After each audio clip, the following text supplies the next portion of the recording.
están? ¿Cómo están? Bien, también. Bueno, martes de Semana Santa. Saludamos a todos los que nos ven, nos escuchan y a los periodistas, reporteros, las periodistas, reporteras que se encuentran hoy aquí. Y vamos a hablar de salud. Está con nosotros el doctor Kersenovich, secretario de Salud, Eduardo Clark, subsecretario de Integración y Desarrollo del Sector Salud, Zoé Robledo, director del IMSS, Martí Batres, director general del ISSSTE, y Alejandro Schwartz, director del IMSS Bienestar. Y el día de hoy nos van a hablar de abasto de medicamentos en cada una de las instituciones. Para empezar, de todas maneras, el doctor Kersenovich nos va a hablar mejor vamos a darle primero la palabra a Eduardo. Nos va a hacer un resumen muy rápido del sarampión, cómo vamos, y después el doctor Kersenovich nos va a platicar cómo se hicieron estos pronames. Protocolo Nacional de Atención Médica, los protocolos nacionales de atención médica, que significan qué medicamentos se tienen que dar frente a qué enfermedades o padecimientos o enfermedades crónicas. Es un trabajo muy importante que ha estado coordinando el doctor Kersenovich de los expertos, de los mejores expertos nacionales en distintas enfermedades, de distintos especialistas.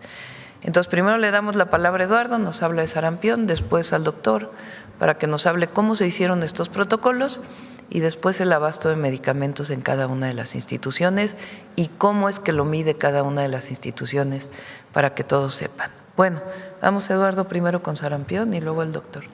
Gracias, presidenta. Permiso. Hola, muy buenos días a todos, gusto saludarlos. Como decía ya la presidenta, les vamos a compartir el avance de la vacunación contra el sarampión y cómo esto ha impactado en que tengamos hoy ya una mucho menor velocidad de la transmisión de este virus en nuestro país.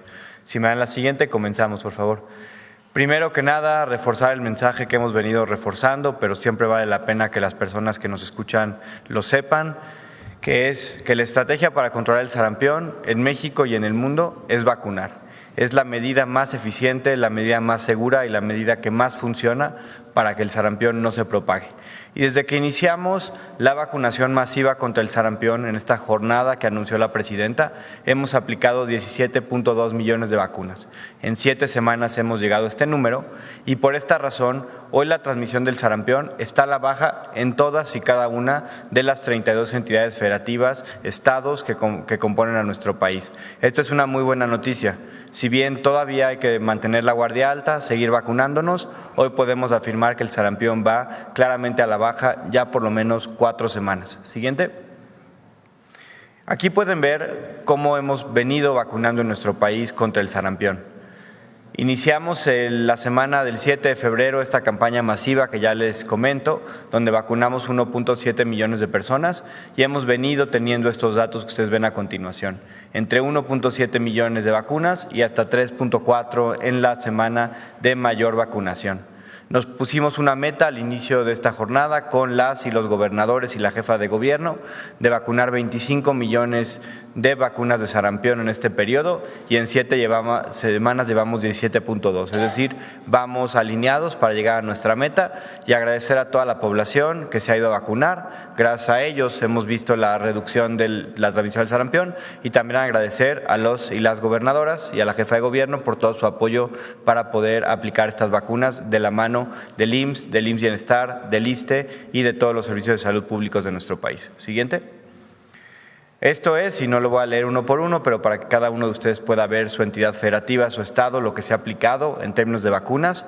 En todos los estados estamos arriba o por lo menos dentro de nuestras metas, es decir, esta es una campaña que ha sido muy exitosa no solo a nivel nacional, sino también en cada entidad federativa en la cual se puso una meta por cada institución. Hemos llegado a todos los puntos en los que queríamos estar hace 7 semanas.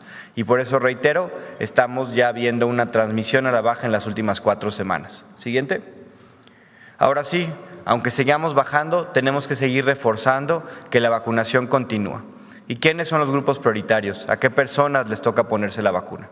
El primero y el más importante, y por favor aquí quien sea mamá, papá, abuela, abuelita, tutor de un niño o una niña que esté entre los 6 meses de edad y los 12 años, les pedimos que tengan a mano la siguiente información. Si ese niño o esa niña no se ha puesto ninguna vacuna del sarampión, váyansela a poner. Si ya se puso una vacuna hace más de 6 meses y le falta la segunda dosis, vayan por la segunda dosis. Y si ya tiene las dos, ya está protegido, no nos tenemos que preocupar. Acudan a nuestro centro de salud más cercano y ahí se la ponemos de manera gratuita y universal. Es decir, pueden ir a cualquier centro de salud, cualquier punto de vacunación, no importa si son del IMSS, del ISSSTE, del IMSS Bienestar, a cualquiera pueden acudir y la vacunación es gratuita y universal. Siguiente. El segundo grupo, que es el grupo también que estamos llamando a vacunarse, es el grupo de las personas de 13 a 49 años. Cualquier persona de 13 a 49 años que no tenga su dosis completa de 2 vacunas o no se acuerde, vaya a vacunarse. Si ya tienen las 2 vacunas, aunque haya sido hace muchos años, aunque haya sido cuando tenían 5 años, pero están seguros que ya tienen las 2 vacunas, están protegidos, no requieren vacunarse de manera adicional. Siguiente. Y para saber en dónde vamos a poder vacunarnos de manera gratuita, de manera universal, rápidamente, porque afortunadamente no tenemos colas, no tenemos tiempos de espera largos, pueden meterse a la página dondemevacuno.salud.gov.mx. Pueden acceder desde su computadora, desde su celular, y en esta plataforma podrán encontrar cualquier punto de vacunación gratuito para vacunar a sus hijos, a sus hijas o a ustedes mismos si les falta la vacuna. Reforzar, y con esto termino, que afortunadamente tenemos ya la transmisión a la baja en todos los estados. Vemos que estamos bajando comparado con cómo estuvo hace algunas semanas.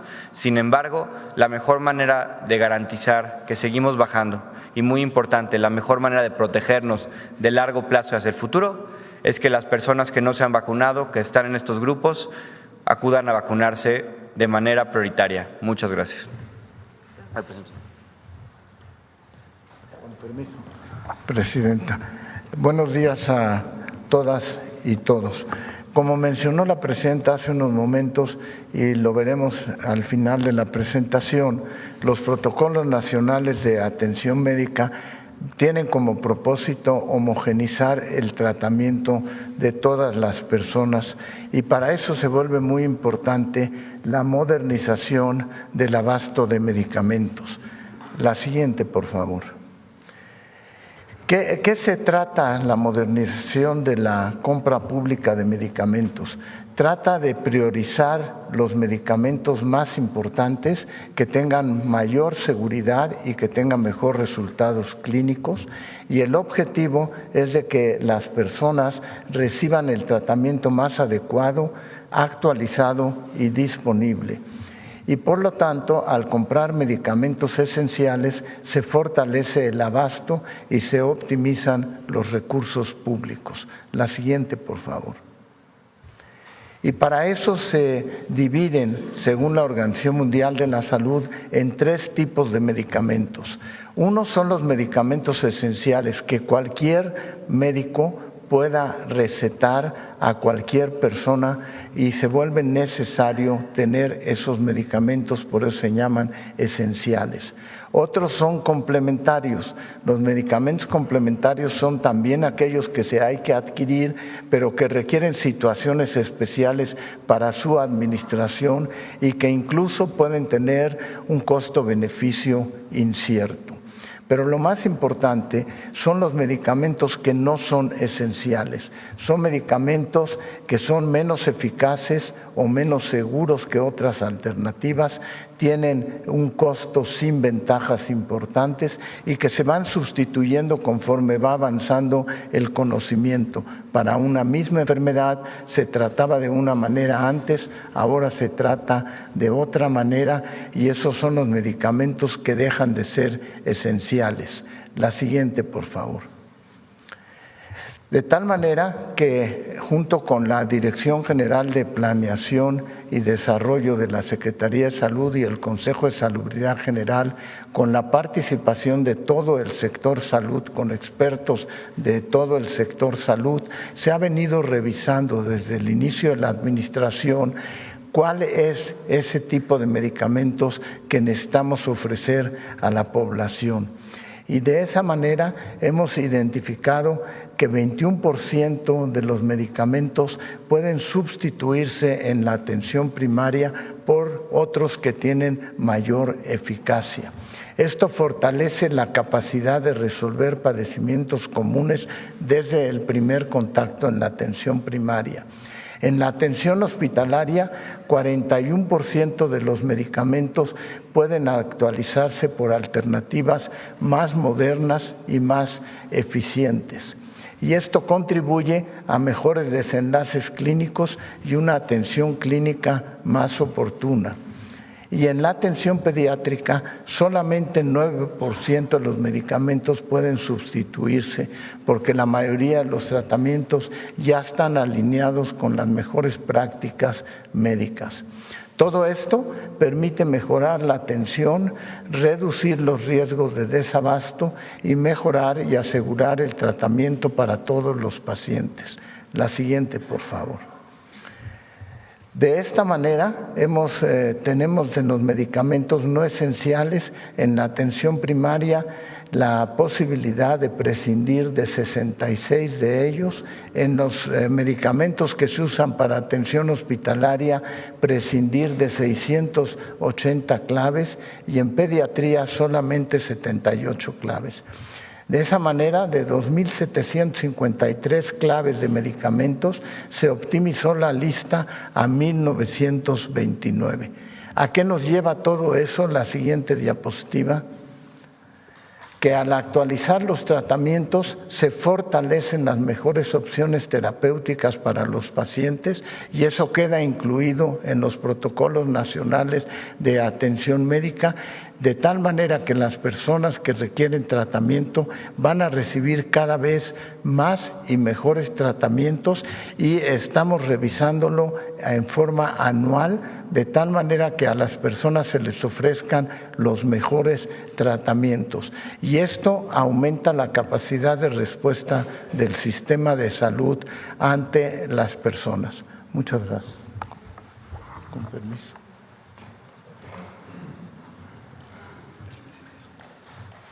Muchas gracias, Presidenta. Con su permiso, muy buenos días a todas y a todos. Vamos a presentar el surtimiento de recetas en el IMSS en los últimos 6 meses. Las recetas que se surten en el Seguro Social en alguna de las 1,513 farmacias siempre vienen de alguno de nuestros 18,000 consultorios, tanto en las unidades de medicina familiar, los hospitales y las unidades médicas de alta especialidad. Por eso es que la medición que tenemos es de las recetas que se emitieron, cuántas se surtieron. Lo que vamos a ver, si nos ponen la primera, es el reporte de los últimos 2 trimestres, el último del año pasado, octubre, noviembre y diciembre, y el primero de este año, enero, febrero y marzo. Todavía marzo es probable que termine un poco más arriba, por lo que tenemos aún de algunas recetas que se hacen manuales. Sin embargo, ya tenemos cerca del 94% en todos los niveles de recetas electrónicas. Entonces, así es como se han visto los últimos 6 meses en todos los niveles de atención. Estamos hablando de 371.2 millones de piezas de medicamentos surtidas en alguna de estas niveles de atención, contando todas las recetas. Como se puede ver, ha habido una mejoría. Siempre enero empieza un poco más bajo, pero va aumentando. Lo podemos ver ahora por niveles de atención, como ya lo comentaba en la siguiente, por favor, el doctor Kersenovich.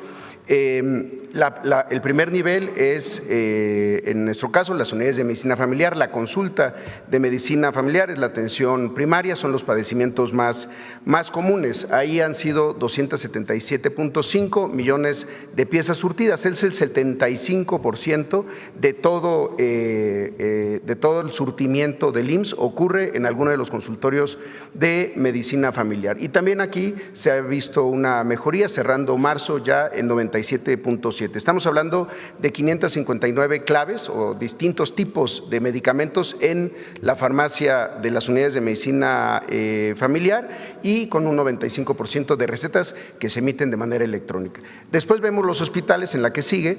También ha habido una tendencia a la alza, ya estamos en 97.5 en todos los hospitales del IMSS, en el segundo nivel de atención. Aquí son 877 claves. Vienen siempre de la consulta externa, la consulta de pediatría, de cardiología, de gastroenterología, en fin, todas las diferentes 73 especialidades distintas que tiene el IMSS en su modelo de atención. Y por último vemos el tercer nivel de atención, las unidades médicas de alta especialidad, los hospitales de Centro Médico Nacional Siglo XXI, de La Raza, la alta especialidad donde hay también, además de especialidades, subespecialidades. Ahí estamos hablando de 835 tipos distintos de medicamentos, aunque es un porcentaje menor del total de lo que se surte en el IMSS, son 5.5 millones de piezas surtidas en los últimos 6 meses y con un resultado ya en marzo de 98.4%. Finalmente, mencionar, como ya lo habíamos hecho en otros momentos, cuando alguno de los medicamentos de la receta es rechazado porque no existe en ese momento, pueden acudir a alguno de los 1095 módulos de trato digno. Ahí están las técnicas de atención y orientación al derechohabiente, ahora agentes de trato digno, las TAOD, que están haciendo todo el tiempo gestiones para recetas o medicamentos que no hubiera en ese momento para poderles dar una solución a los derechohabientes, ya sea en una entrega en un día distinto o incluso en algunas ocasiones en lugares como la Ciudad de México, Jalisco, Monterrey, se plantea a veces que pueda hacerse el surtimiento en alguna otra unidad, pero eso es lo que queremos pedirles cuando hay alguna receta no surtida, acudir a estos módulos de trato digno. Están en todos los hospitales, en todas las unidades de medicina familiar, ahí las pueden encontrar con el distintivo de trato digno y resolutivo. Muchas gracias, presidente.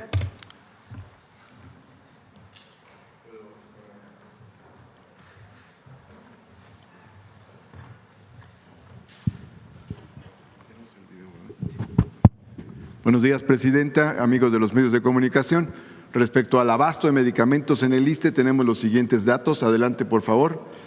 En el CENADI, el Centro Nacional de Distribución, que tenemos acá en Lago de Guadalupe, hay 61 millones de piezas, casi 62 millones. De esas, 20 millones de piezas son de materiales de curación, 40 millones de piezas son de medicamentos y hay 1.766.000 vacunas. Adelante. Ahora bien, este es el abastecimiento en el último trimestre del 2025 y primer trimestre del 2026. Llegaron al CENADI 37 millones de piezas de medicamentos y 13 millones de materiales de curación.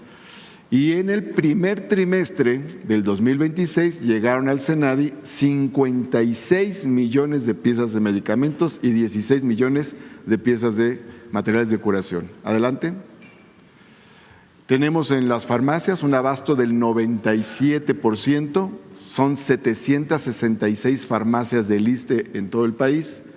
De esas, 592 farmacias están entre el 95 y el 100% de abasto y 174 farmacias entre el 90 y 94%. Ya no tenemos farmacias por abajo del 90%. Adelante. Ahora bien, ¿qué hemos hecho para ir mejorando el abasto de medicamentos?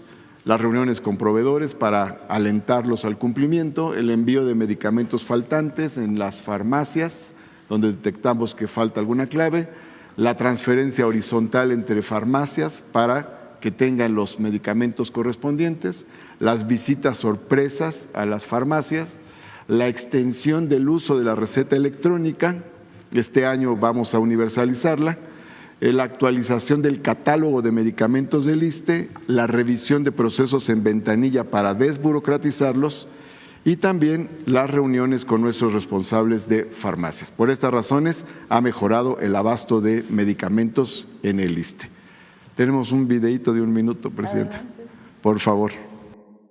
En el ISSSTE, el acceso efectivo a medicamentos es una realidad.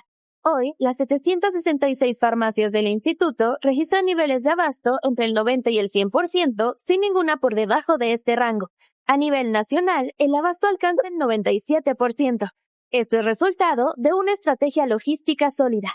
Cada mes, el Centro Nacional de Distribución SONADI recibe en promedio 20 millones de piezas de medicamentos y material de curación. Desde ahí, se distribuyen diariamente insumos a las 32 entidades federativas a través de 35 representaciones del ISSSTE para abastecer hospitales, clínicas hospital, unidades médicas y consultorios en todo el país. Mensualmente, se entregan más de 17 millones de piezas, incluidas vacunas, lo que fortalece la atención oportuna a la derechohabiencia.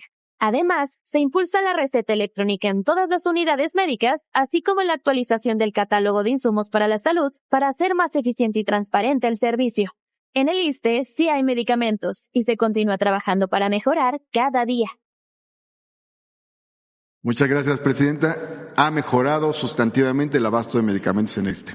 Gracias, Martí. Alejandro.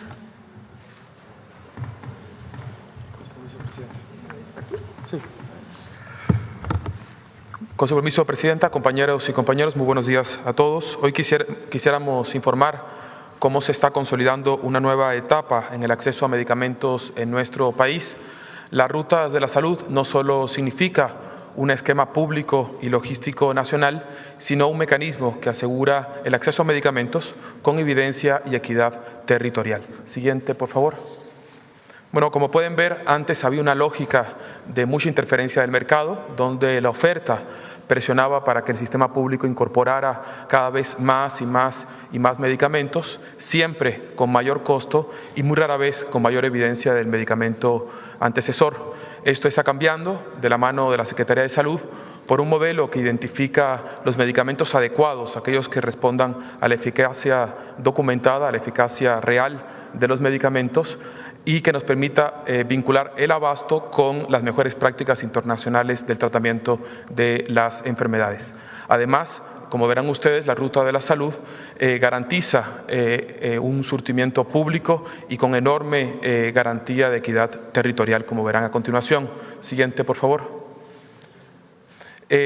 Como lo explicó el doctor Kersenovich, se ha hecho un trabajo técnico en conjunto con las 3 instituciones públicas del país y la Secretaría de Salud para definir un catálogo universal de medicamentos, todos acercados a la máxima evidencia científica. Esto unifica el abasto con la prescripción racional y los PRONAM. Y tercero, alinea perfectamente la prescripción con los mecanismos de compra. Siguiente, por favor. Aquí pueden ver ustedes cómo se configuran los kits de medicamentos racionales. Como pueden ver, los centros de salud reciben 222 medicamentos materiales, 147 medicamentos y el resto son materiales de curación, y se va construyendo un grupo de medicamentos por capas de atención, por cobertura de atención creciente hasta la más alta complejidad, lo cual nos asegura garantizar los medicamentos adecuados, los verdaderamente eficaces, con una matriz de racionalidad médica. Siguiente, por favor. Aquí pueden ver ustedes cómo era antes. En gris ven cómo era la inercia de la selección de medicamentos en las unidades gerenciales de salud y cómo es con el IMSS Bienestar. Quisiera resaltar con ustedes el segundo rubro, el que dice generales, eso significa hospitales generales, cómo habían hospitales generales en nuestro país que podían tener 200 medicamentos y otros que podían tener 2.000 medicamentos. Igual los centros de salud, habían centros de salud que tenían 15 medicamentos y otros que tenían 1.000 medicamentos. Un ejemplo que siempre hemos compartido con ustedes es que un centro de salud podía tener 16 tipos de antihipertensivos y eso lo que asegura es variabilidad en la forma en la cual se trata la hipertensión y no el apego a lo que dice el PRONAM, con lo cual se debe tratar la hipertensión. Hoy en las rutas de la salud hemos migrado de 16 medicamentos para la hipertensión desordenados, con abasto fragmentado, a los 5 que señala la Secretaría de Salud y el PRONAM que deben de estar en el primer nivel de atención. Y esa es la lógica para los demás niveles. Siguiente, por favor. Como ustedes saben, desde hace 7 meses hemos empezado con esta política pública. Al día de hoy se han entregado 162 millones de piezas. La próxima semana lanzamos nuestra próxima ruta de la salud. Estamos haciendo en este momento el picking y el packing en los almacenes. Estaremos distribuyendo 15 millones de rutas a las 10.443 unidades médicas del IMSS Bienestar en 3.550 ya rutas establecidas y definidas. Siguiente. Aquí pueden ver ustedes el número tan importante, tan relevante de movilización de piezas que ha hecho las rutas de la salud, partiendo de cerca de 15 millones en el 2025 a más de 80 millones mes con mes en este momento. Siguiente, por favor. Algo de especial interés estratégico que la presidenta nos ha pedido monitorear día a día es el abasto en las unidades oncológicas. El IMSS Bienestar tiene 56 unidades oncológicas, tanto pediátricas como adultos. Cada uno de ellos está digitalizada y con abasto en tiempo real, lo cual nos ha permitido afirmar un abasto muy eficiente en todas nuestras unidades oncológicas, garantizando un suministro estable superior al 96% en todas de ellas. Día a día se hace un monitoreo específico. Siguiente. Tenemos un pequeño video que ilustra las rutas de la salud y un mecanismo para que la población pueda notificarnos cuando hay la ausencia de algún medicamento oncológico en la unidad. Es un teléfono que estamos poniendo en todas las unidades de atención oncológica que se comunica directamente con la Dirección General del IMSS Bienestar. Adelante, por favor. En cada ruta no solo hay medicamentos, está la posibilidad de que una paciente continúe su tratamiento a tiempo, de manera gratuita y con mayor tranquilidad para su familia. A través de las rutas de la salud, en IMSS Bienestar hemos fortalecido la entrega de tratamientos e insumos en todo el país, desde clínicas en la Sierra del Nayar hasta la montaña de Chiapas, llegando incluso a los lugares de más difícil acceso. Aquí llega el paciente con su receta, se le entrega el medicamento de manera gratuita al paciente, no tiene que pagar un solo peso. La caja de ensalutamida para un mes cuesta 100,000 pesos en el mercado. La estuve tomando casi año y medio, sería 1,800,000. Entonces, el que sea gratuito es una ayuda grandiosa porque uno no puede tratarse el cáncer por sí mismo.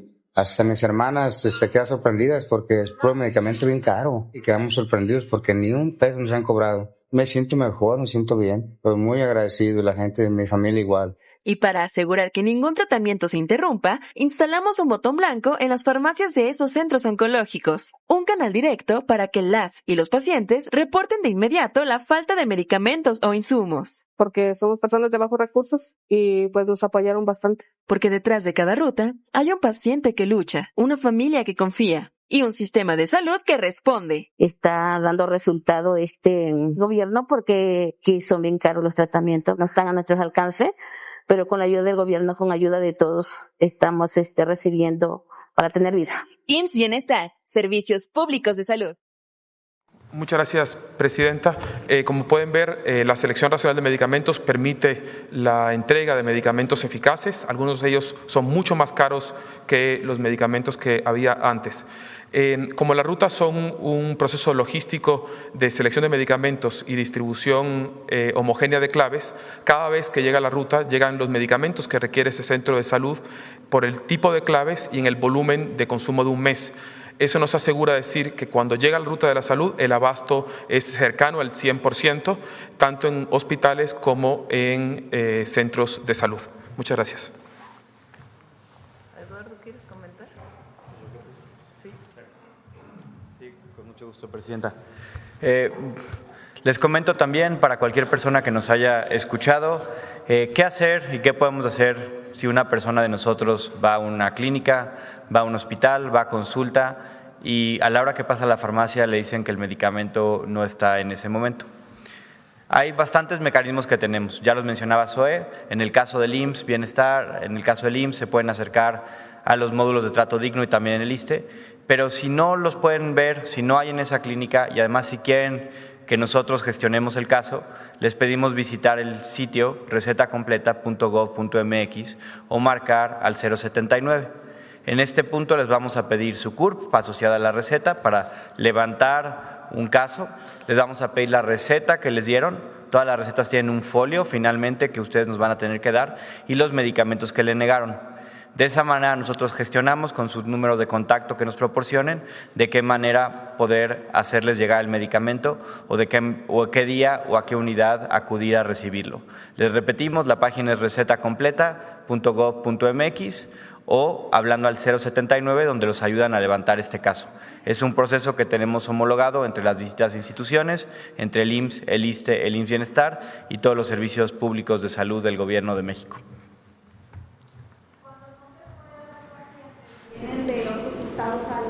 También, igual, pueden hablar al 070. Lo primero que sugerimos que hagan es que se acerquen al equipo de trato digno que hay en las 3 instituciones. Como hemos platicado en las 3 instituciones, recuerden que hay algunos estados que no están incorporados al IMSS Bienestar. En todos los estados hay IMSS, en todos los estados hay ISSSTE y en el caso de IMSS Bienestar solamente hay en 23 estados y muy próximo a integrarse Yucatán. Los estados que no están en el IMSS Bienestar son, a ver si me ayudan, Nuevo León, Chihuahua, Aguascalientes, Coahuila, Jalisco, Querétaro, Guanajuato y Durango. Coahuila ya lo dije, ¿verdad? Sí. Son 8 estados que no están incorporados al IMSS Bienestar. Ellos tienen sus propios sistemas de salud de los estados. Lo primero que sugerimos es que en el caso de las 3 instituciones se acerquen al equipo de trato digno. ¿Qué son los equipos de trato digno? Ayudan a los derechohabientes a resolver los problemas, cualquiera que tengan. Que no me atendió bien el médico, que tengo problemas con mi derechohabiencia en el ISSSTE o en el IMSS, o sencillamente fui a la farmacia y no me entregaron el medicamento que me dijeron. Entonces, ellos y ellas han sido capacitadas para poder atenderlos, tomar su gestión, hablarles por teléfono de cuándo va a estar el medicamento disponible. Eso es lo primero. Si por alguna razón no encuentran a la persona de trato digno o se tienen que ir o cualquier tema relacionado con su condición, pueden entrar a recetacompleta.gov.mx y ahí hacer la solicitud o llamar al 079. El esquema de compra de medicamentos pues nos ha permitido llegar en este momento a un promedio de un poco más de 97% en las 3 instituciones. Evidentemente el objetivo es llegar al 100%. ¿Por qué no hemos llegado al 100%? En algunos casos hay proveedores que no han entregado o en algunos casos a lo mejor en una unidad de salud no había cierto medicamento, aunque en otra unidad de salud sí lo había. Entonces estamos trabajando para tener el 100%, pero hemos avanzado muchísimo en el abasto de medicamentos y siempre está el 079 para que puedan hablar en caso de que no sean adecuadamente atendidos. Bueno, vamos con las preguntas sobre el tema. A ver, compañero. Gracias, presidenta. Buenos días. Shaila Rosagel, corresponsal de Grupo Gili, El Imparcial de Sonora, La Crónica de Mexicali y Frontera de Tijuana. Presidenta, el próximo jueves 2 de abril se cumplen 21 años de la desaparición de mi compañero, el periodista Alfredo Jiménez Mota, periodista del Imparcial. Hasta el momento, después de 21 años, no hay detenidos por su desaparición. Y la FGR no ha dado a conocer avances del caso. El año pasado, el entonces fiscal Alejandro Gertz Manero se comprometió aquí en la conferencia de prensa a dar un informe sobre cómo va el caso de Alfredo. Estuvimos varios meses pidiéndole el informe y nunca hubo tal informe. Presidenta, ¿qué posibilidades hay que la FGR con Ernestina Godoy pueda dar un informe público de cómo va este caso? Preguntarle si el caso se sigue investigando como una desaparición y si aún se está buscando a Alfredo. Seguirlo buscando, por supuesto. Vamos a pedirle a la Comisión de Búsqueda que nos diga cómo han avanzado y también a la Fiscal General de la República que pueda atender esta solicitud e informar a todas y a todos cómo va este caso. Gracias, presidenta. Ya en una segunda pregunta, preguntarle sobre el acuerdo de Grupo México que se iba a hacer público, sobre el acuerdo que se hizo por el derrame de tóxicos en el río Sonora, si ya se hizo público o cuándo se hará público este acuerdo. ¿Ya se hizo público por Semarnat? ¿En Secretaría de Gobernación?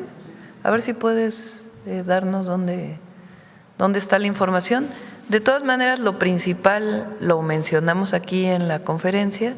A ver si me vuelves a poner para qué son los recursos que fueron destinados y cuántos recursos. Alejandro, no sé si nos puedes informar cómo va la licitación del hospital de la contaminación del río Sonora, en Sonora, por favor. Sí, como ustedes saben, como parte del plan de remediación del Gobierno de México a la contaminación del río Sonora, en URES estamos ya trabajando en la construcción de un hospital. Es un hospital que tendrá un costo superior a los 500 millones de pesos. Es realmente una sustitución de un pequeño hospital comunitario ya insuficiente que había en URES. Este nuevo hospital tendrá 60 camas, 7 especialidades y, como parte específica del plan de remediación, un laboratorio para el análisis toxicológico de metales pesados. Ya estamos trabajando, es un proyecto que llevamos de la mano con la Secretaría de Comunicaciones y Transportes. Ellos estarán ayudándonos a construirlo y será un hospital ejemplar en la atención de enfermedades por contaminación ambiental. ¿Ya se está licitando? Ya se está licitando, ya se está licitando y ya tenemos el terreno. En las próximas semanas estaremos poniendo la primera piedra de construcción. Es el hospital de URES. Disculpe, es que hay un hospital que está empezado ahí en URES, es otro. Está uno en obra negra ahí desde hace muchos años. Sí, es otro. De hecho, estudiamos el hospital que habían dejado abandonado, pero tiene una fractura estructural, no convenía aprovecharlo y decidimos ir por otro terreno y con un proyecto totalmente nuevo, por seguridad de los pacientes. Este es pues lo que se exigió en su momento a Grupo México y el acuerdo al que finalmente se llegó. Grupo México deposita 1.500 millones de pesos, el Gobierno de México 483.6 millones, el Gobierno de Sonora 180 millones y un depósito que ya había hecho Grupo México en la Junta Federal de Conciliación y Arbitraje de 59 millones. Eso da un total de 2.222 millones. Ahora, adelante, por favor. ¿Para qué se va a utilizar el recurso? En el caso de salud, que está el IMSS Bienestar y el propio gobierno del Estado incorporados. ¿Por qué el gobierno del Estado? Porque ellos siguen llevando una parte de salud pública, de epidemiología, que es importante que esté incorporada. Nuevo Hospital General de URES, Unidad Monitora de Vigilancia Epidemiológica y Seguimiento Toxicológico, Laboratorio Especializado en Metales Pesados y Monitoreo Permanente y Atención Médica Integral. Eso le corresponde a el IMSS Bienestar. Adelante, y al Gobierno del Estado. En el caso de agua, construcción de 16 potabilizadoras, instalación de 16 sistemas de desinfección, rehabilitación de las 6 potabilizadoras existentes, operación de 22 potabilizadoras y 16 sistemas de desinfección por 5 años y monitoreo de calidad de agua superficial y subterránea. Adelante. En el caso de remediación de suelos, que está a cargo de Semarnat, estudios y diagnóstico de sitios contaminados, remediación de suelos, disposición de sedimentos y monitoreo y restauración ambiental. Estos 3 representan 1.500 millones de pesos. Adelante. Bueno, además fue la reparación a los mineros de Cananea y esencialmente es lo que está integrado en el programa. ¿El documento del acuerdo ya está entonces en qué página? A ver si nos puedes ayudar, por favor, para que pueda… Ahora se los decimos. Gracias, presidenta. Y sobre lo del caso de Alfredo, ¿cuándo cree que podría la FGR dar? El jueves es el aniversario de la desaparición de los 21 vamos años. A pedírselo a la fiscal. Como ustedes saben, la fiscal pues tiene sus tiempos, es autónoma y es una persona muy sensible Entonces seguramente nos está escuchando y podrá informar al pueblo de México cuándo estará en condiciones de poder dar un informe de las investigaciones que se han hecho. Muchas gracias, presidente. Sí. Vamos a seguir con Sonora para que no perdamos el... Sí, presidenta, muchas gracias. Sobre el tema, yo quiero aprovechar la presencia de Martí Batres, el director del ISSSTE, para preguntarle un tema que tiene que ver con los estudiantes de especialidad. Me reportaban que en Sonora, no sé si es generalizado, pero sí en Sonora, quienes aspiran a tener una especialidad médica están siendo sometidos a jornadas de hasta 36 horas. Tengo entendido que esto no es normal, que hay un decreto incluso que obliga a que sea de turnos de 24 horas por 24 horas de descanso. Entonces, preguntarle qué es lo que está pasando. Mire, sabemos que hay una necesidad fuerte de especialistas médicos y eso está propiciando deserción de quienes aspiran justamente a tener un grado de especialidad en este sentido. Y bueno, ya que estamos con Martí Batres, preguntarle cuándo va a iniciar el tema del nuevo hospital, que aquí lo dijo Martí, que se va a iniciar justamente para sustituir al Fernando Carranza, y cuáles serían los alcances de esta nueva unidad que se construiría en Hermosillo, de acuerdo pues a lo que ya planteó, pues ya está el terreno. En su momento se le pidió considerar si era posible un hospital regional que atendiera las necesidades de los derechohabientes de Sonora, las dos Bajas y Sinaloa en particular. La respuesta que dio en su momento Martí fue que sí se está construyendo un hospital regional, pero en Coahuila, ¿no? Entonces entenderemos que Coahuila pues está un poquito retirado de lo que es la región noroeste. Entonces preguntarle sobre esos dos temas en particular a Martí.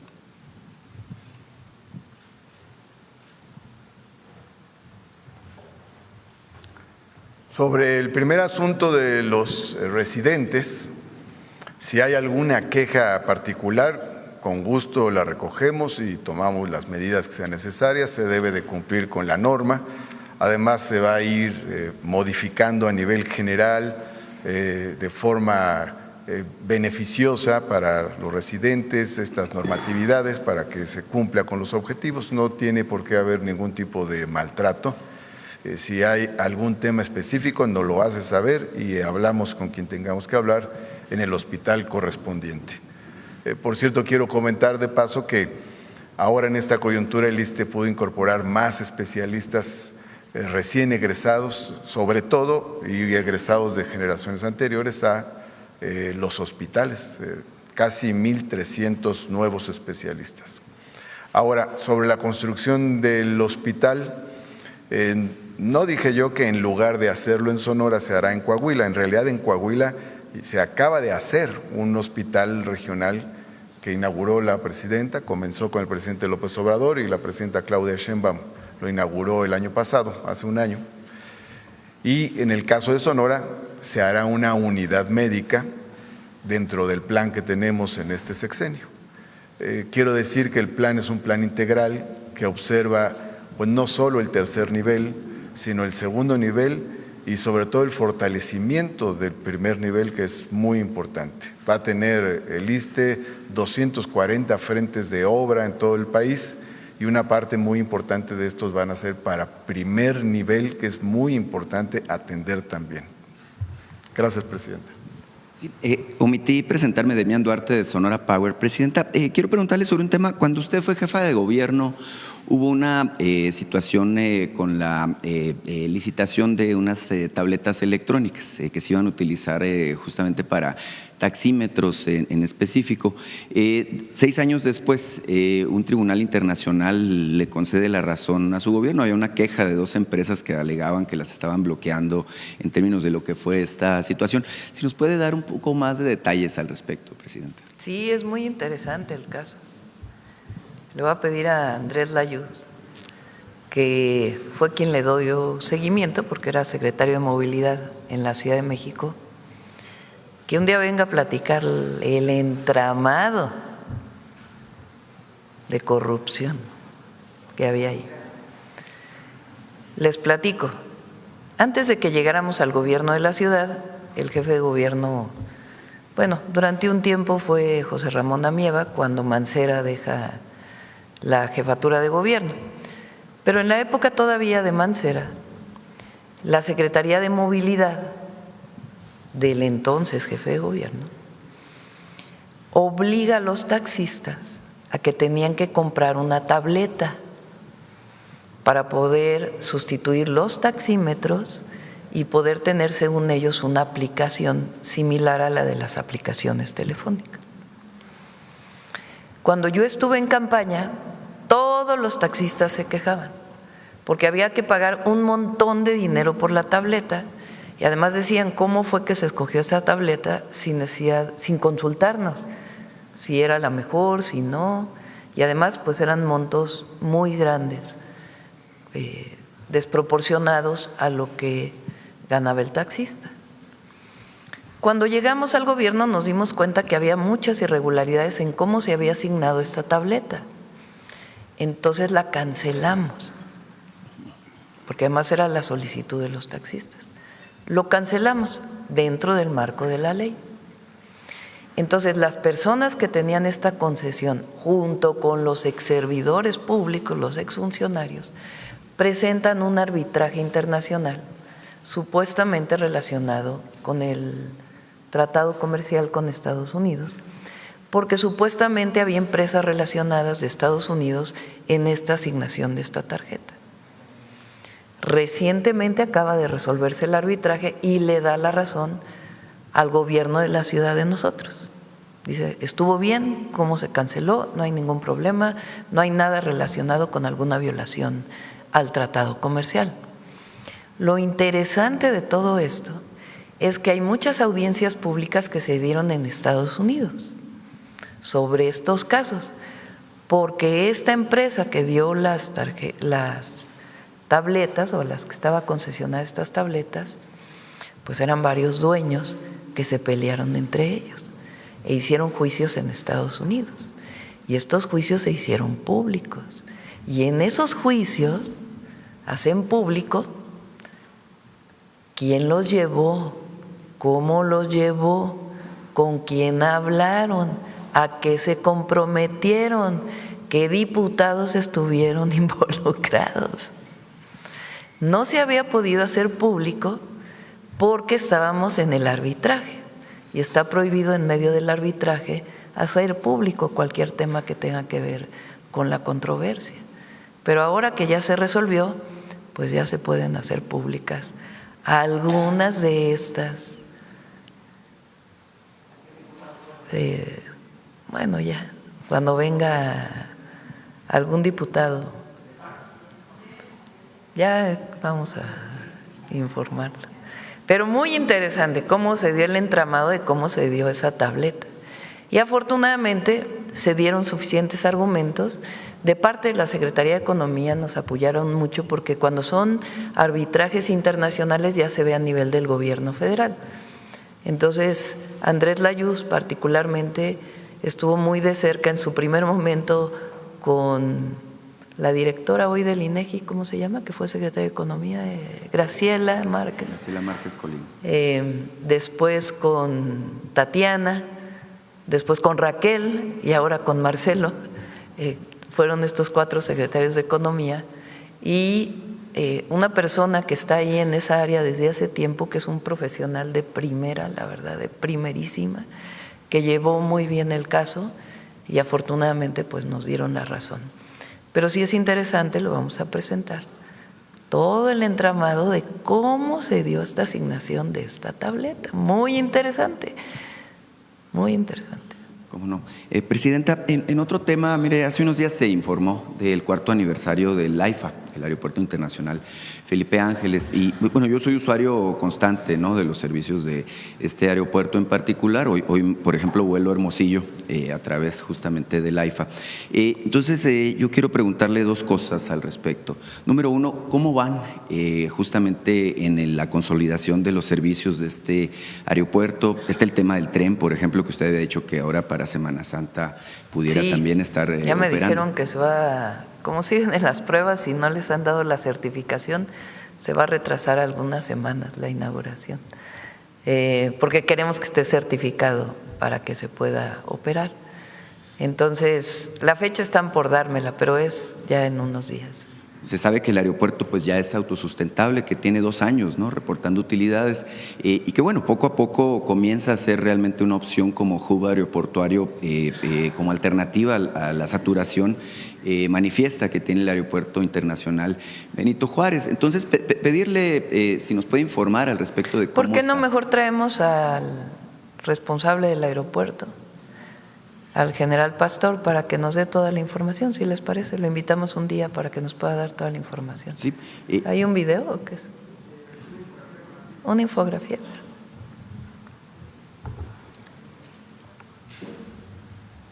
Son 25 millones, más de 18 millones de pasajeros transportados, más de 1 millón de toneladas transportadas, 97% de vuelos internacionales y nacionales. Quintana Roo son los estados a donde más se viaja: Quintana Roo, Jalisco, Nuevo León, Yucatán y Oaxaca. Y también está la línea aérea de Mexicana, que por cierto este año recibimos más aviones Embraer. Pero de todas maneras traemos aquí a la mañanera al general Pastor para que nos platique. Eso me lleva a la otra cuestión, Presidenta. Hemos hablado, creo que esta sería la tercera vez, de la posibilidad de crear un vuelo directo a través de Mexicana desde el AIFA a Hermosillo. Ahora que lleguen más aviones, a ver, pregúntale al general a ver si nos puede dar el informe. Creo que son 7 aviones Embraer que llegan este año y ahora que lleguen más aviones, pues ya se podrán abrir más rutas. Es realmente una ruta muy socorrida, mire, hay estado documentado. Sí, y además está muy caro el boleto, como ya hemos platicado y todos aquí. Los vuelos van llenos, mire, hay 23 vuelos diarios de la Ciudad de México a Hermosillo y todos van realmente hasta el tope y también de regreso. Entonces es una ruta muy interesante porque sí, el papel de Mexicana, como sabemos, pues es una suerte de modulador del mercado y para nosotros, pues que estamos tan lejos, es realmente pues muy importante tener la conectividad. Y fíjese, en este sentido, el otro día aquí habló el compañero ayer de San Carlos, ¿no?, como destino. Bueno, ahorita es Semana Santa, evidentemente está pues lleno hasta donde se pueda, pero sí el tema, por ejemplo, de un destino como San Carlos tiene que ver con la conectividad aérea. ¿Por qué? Porque sí tenemos el destino como fácil acceso por la carretera, está la carretera federal 15, pues muy bien, conecta con la frontera, se está avanzando en la carretera que vincula Guaymas con Chihuahua. Incluso hace unos días el gobernador hablaba de que se están invirtiendo 4,000 millones en ampliar la carretera que va del puerto de Guaymas a San Carlos en particular. Hay muchos elementos, pero evidentemente el tema de la conectividad aérea pues es el factor determinante para el éxito del destino. Sí, ahora que lleguen los aviones de Mexicana, se lo comentamos al director de Mexicana para que además es sonorense, se pueda incorporar a este vuelo. Entonces seguro lo hará con mucho entusiasmo. Presidenta, un tema por último, un poquito política, pero sí es un asunto que es importante. Hace un par de días la presidenta del partido Morena, Luisa María Alcalde, hablaba de las expectativas de éxito que tiene el movimiento que usted encabeza como portadora del bastón de mando en términos de avanzar en más estados, la consolidación que se han estado planteando. Hay 17 estados con elecciones, en este caso pues ella habla de que de los 17 habría la perspectiva de ganar en 15, incluyendo 2 estados que se le han resistido en el norte, específicamente Chihuahua y el caso de Nuevo León. Sabemos que para el próximo 22 de junio está el plazo máximo para determinar quiénes serán los coordinadores de la transformación en los estados. En mi estado, por ejemplo, se comienza a hablar de la necesidad de que haya un candidato de unidad y estoy seguro que se avanza en esta polémica. Yo sé que me va a decir que es asunto del partido, pero pues es importante conocer cuál es la posición que tiene usted al respecto de la expectativa electoral que podría tener para el año 27. Ya no nos corresponde. Ya le corresponde a la presidenta Morena. Lo que sí es que el movimiento que representamos va muy bien y la gente está contenta y vamos a seguir avanzando, sobre todo para el bienestar del pueblo de México. Pero ya lo que tiene que ver con Morena, pues es de Morena. Las alianzas y lo demás. Ya les toca Morena. A ellos. Sí. Gracias, presidenta. Gracias. Vamos. Ya cuando venga Andrés ya platicamos de la historia. Vamos a ver, el compañero que no ha preguntado. Tú, sí. Muchas gracias, presidenta. Ricardo Pérez, de Diario Red América Latina. Presidenta, la semana pasada el jueves la Cámara de Representantes de Estados Unidos aprobó esta ley para proteger la propiedad en el extranjero de compañías estadounidenses. Esto en relación con el litigio que mantiene el gobierno federal con la empresa Vulcan Materials por la mina de Calica, allá en el estado de Quintana Roo. Presidenta, de aprobarse esta ley en el Senado, allá en Estados Unidos, ¿qué alcances podría tener y qué impactos podría tener en México? Entiendo que limita la llegada de embarcaciones que hayan pasado por el puerto de Calica. Entonces, también preguntarle cómo está operando actualmente este puerto de esta empresa estadounidense, si llegan ahí embarcaciones, si salen con material y, bueno, sobre todo los impactos que tendría para nuestro país. No tendría ningún impacto porque no hubo una expropiación. Esta ley que posiblemente se apruebe o que fue presentada en el Senado, ¿no?, de los Estados Unidos o el aprobó Congreso. En la Cámara de Representantes. En la Cámara de Representantes y va al Senado. No tiene impacto porque no hubo una expropiación. Ahí claramente se dice en caso de expropiaciones. En el caso de la empresa Vulcan, de la mina Calica, no hay expropiación. Lo que hubo un decreto de área natural protegida, pero no hay expropiación, entonces no tiene impactos. Eso por un lado. Por otro lado, es importante, ya lo he dicho aquí en la mañanera, hay una controversia, hay un arbitraje que puso la empresa en torno a esta declaratoria de área natural protegida. En el proceso hemos tenido pláticas con la empresa Vulcan, particularmente la Secretaría de Medio Ambiente, el Secretario de Economía, la Gobernadora de Quintana Roo, para ver si puede llegarse a un acuerdo. ¿En qué consistiría el acuerdo? Bueno, ya no se puede explotar en el área natural protegida. Hay algunas minas que están en otros lados que Semarnat tendría que analizar si es factible su explotación o algún otro mecanismo en que se evite la controversia y se pueda llegar a un acuerdo. ¿Por qué se declaró área natural protegida? Desde la perspectiva de medio ambiente, hubo una sobreexplotación por encima del impacto ambiental que se otorgó para la explotación de esta mina. Entonces, por eso se decreta el área natural protegida, porque es una zona de selva que había que proteger. Entonces, pero seguimos en pláticas con la empresa Vulcan buscando si es factible, si no, pues siempre están los mecanismos jurídicos, buscando que se pueda llegar a un acuerdo que no impacte gravemente al medio ambiente. Digo gravemente porque siempre hay impactos ambientales, pero que no tengan este impacto que tiene en esta zona. Por lo pronto el puerto, como está concesionado a ellos, no se está utilizando. Entonces hay una serie de peticiones que están haciendo ellos y estamos viendo si es factible llegar a un acuerdo, y yo espero que sí, que se pueda concretar un acuerdo benéfico para México, para Quintana Roo, para el medio ambiente y pues también para ellos, ¿verdad? ¿Estas pláticas incluyen la operación del puerto o cómo se quedaría el gobierno federal? No quisiera yo avanzar, son pláticas que se están llevando a cabo, no quisiera hacer público exactamente en qué estado están las pláticas, pero sí hay pláticas y buscamos que podamos pues concretar un acuerdo, repito, que sea benéfico para Quintana Roo, para el medio ambiente, para México, para el país, y pues también que ellos vean que es factible para ellos. Muchas gracias, Presidenta. Sí. En otro tema, el pasado 19 de marzo se envió al Congreso esta ley para fomentar la inversión en infraestructura estratégica para el desarrollo con bienestar. Se aprobó ya en la Cámara de Diputados.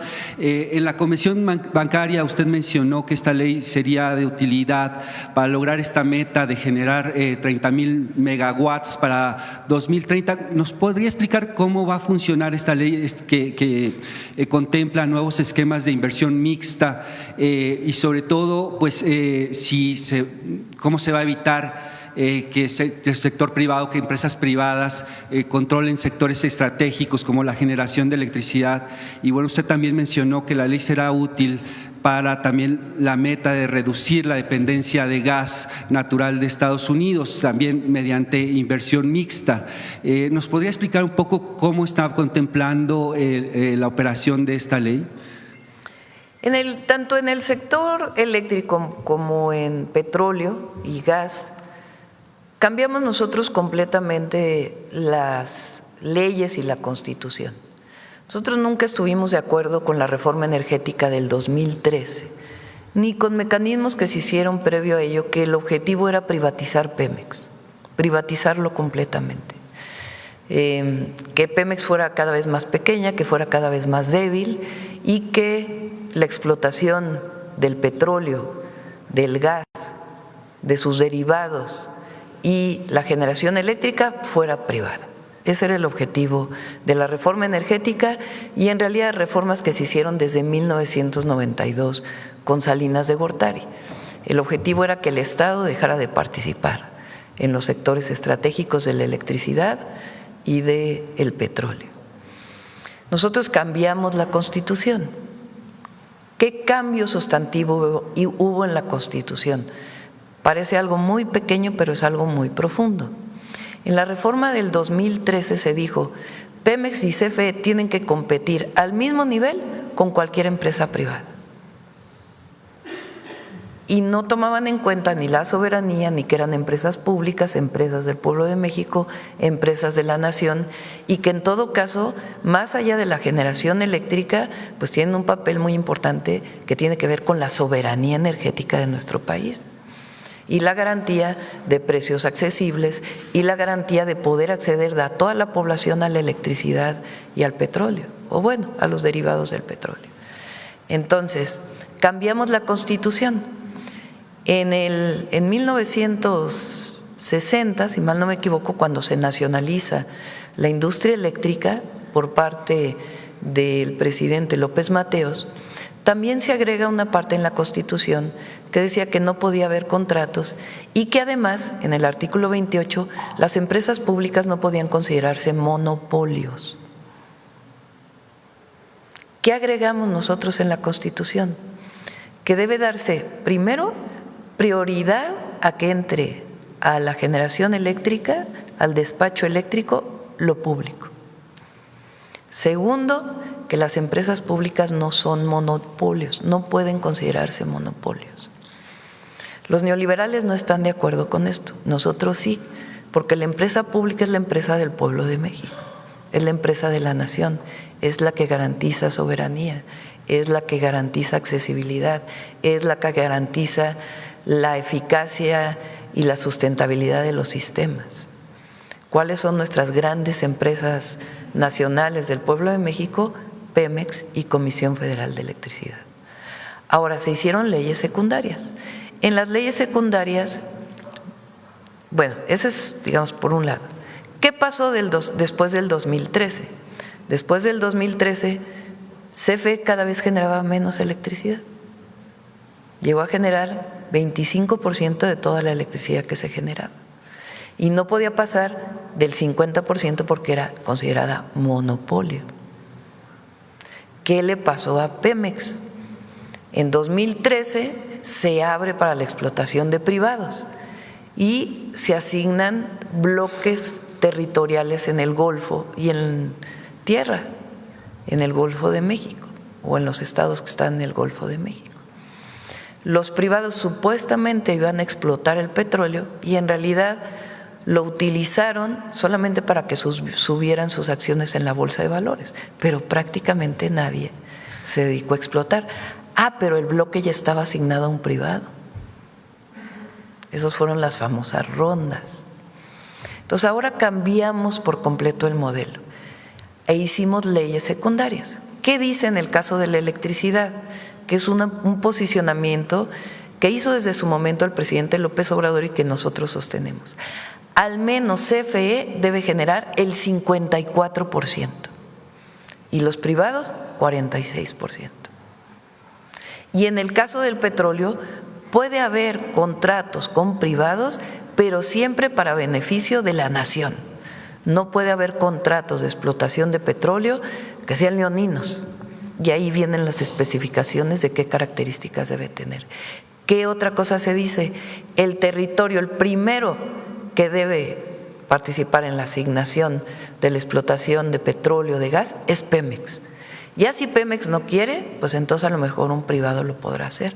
Pero Pemex tiene que decir primero si lo quiere hacer o no lo quiere hacer.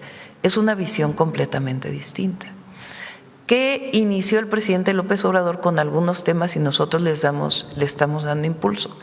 Los llamados contratos mixtos, muy distintos a las APPs que se hicieron en su momento, que eran para beneficio de los privados. ¿Qué decimos? Una planta de generación eléctrica es de propiedad conjunta, 54% CFE, 46% el privado. Entonces puede haber mayor inversión del privado, pero el control lo tiene CFE y además participa en la generación y de esa manera garantizamos que nunca va a ser menor del 54%. De hecho, con lo que va a generar CFE y con los contratos mixtos, nuestra estimación es que CFE al final de nuestro sexenio tenga alrededor del 63% de la generación total. Alguien dijo, uy, ningún privado le va a entrar a eso porque ¿cómo se van a asociar con CFE?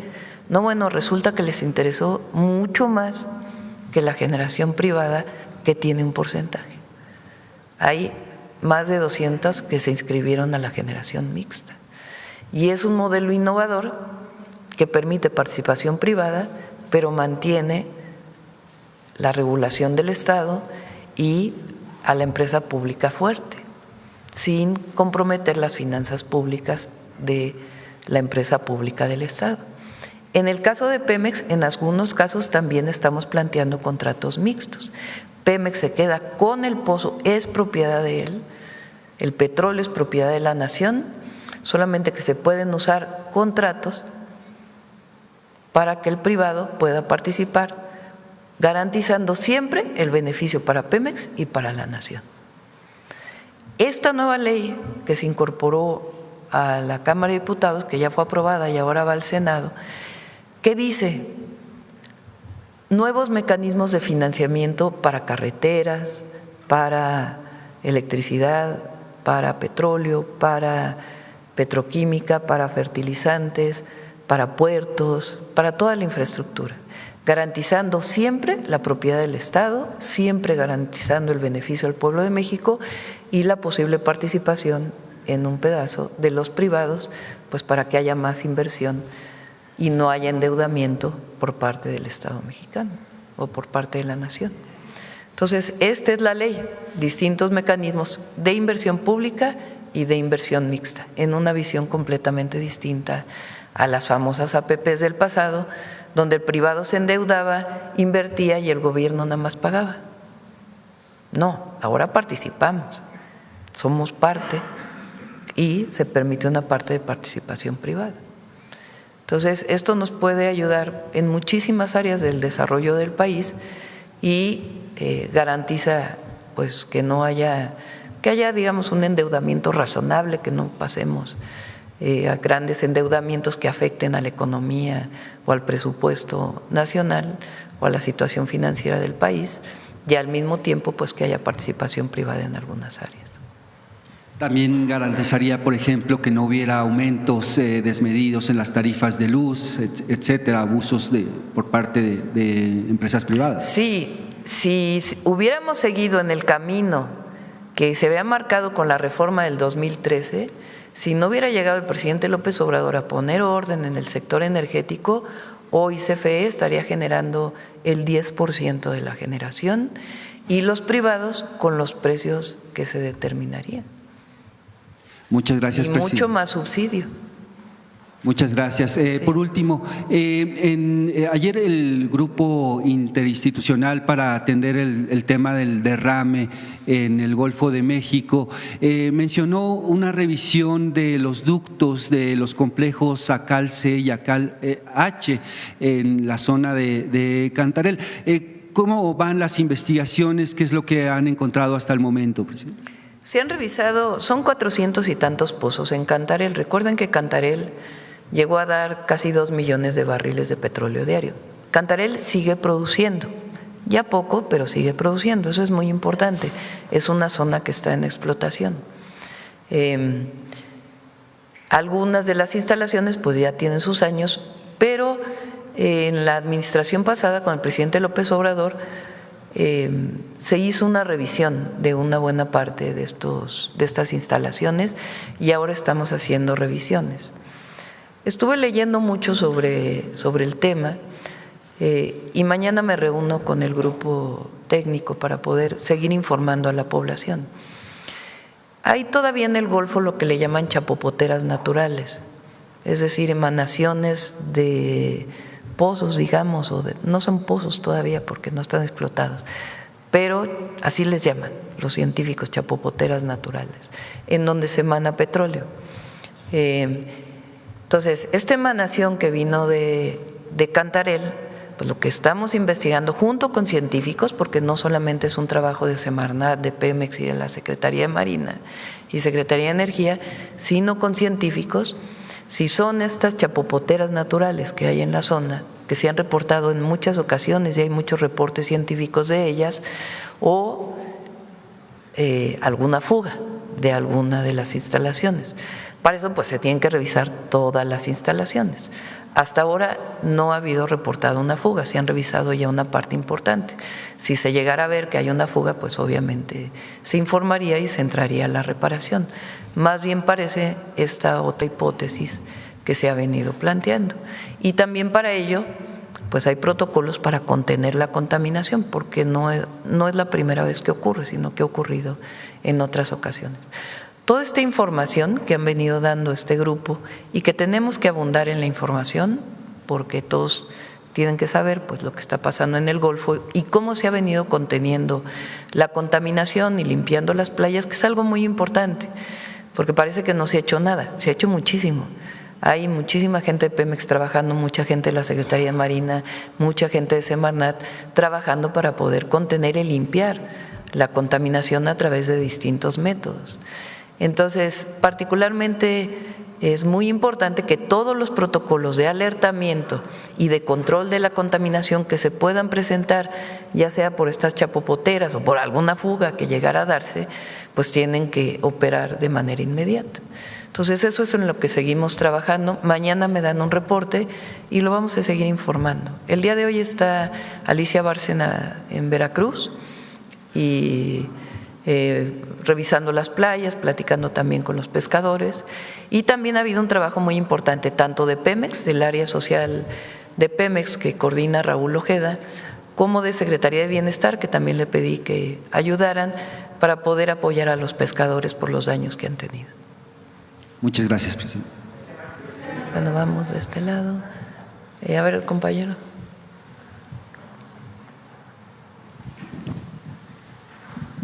Gracias, presidenta. Muy buenos días. Juan Fierro del periódico tiempo.com.mx y puentelibre.mx.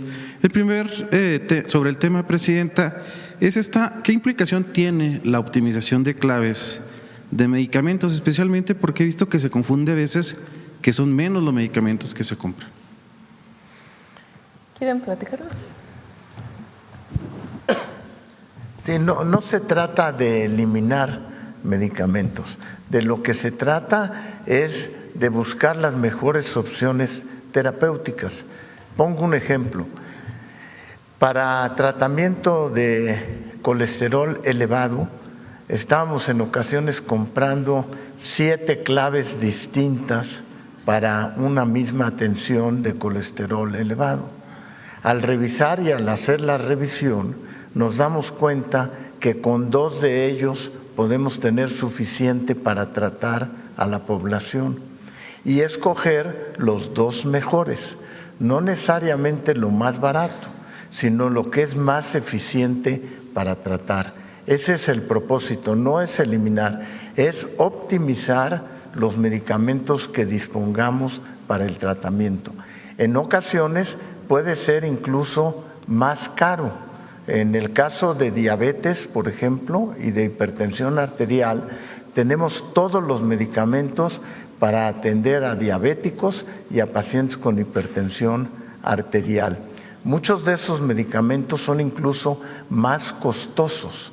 Entonces no nos estamos fijando en el precio, sino en lo que resulta ser más eficiente para el tratamiento. Gracias. Presidenta, ahorita también nos estaba platicando acerca de estas farmacéuticas que pues fallan desafortunadamente en la entrega de medicamentos. Nos había platicado, creo, el año pasado acerca de iniciar un proceso de sanción a estas farmacéuticas.